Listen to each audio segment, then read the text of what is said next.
গোঘাটের এক ওসি, নাম তার অরূপ মন্ডল, ধলনা কাটছিল বলে কৃষকরা অরাজনৈতিক ভাবে পথ অবরোধ করেছিল।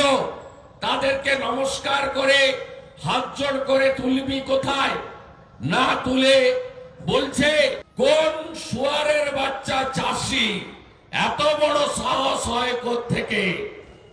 আমি তার পরের দিনই গোঘাট থানায় গেছিলাম।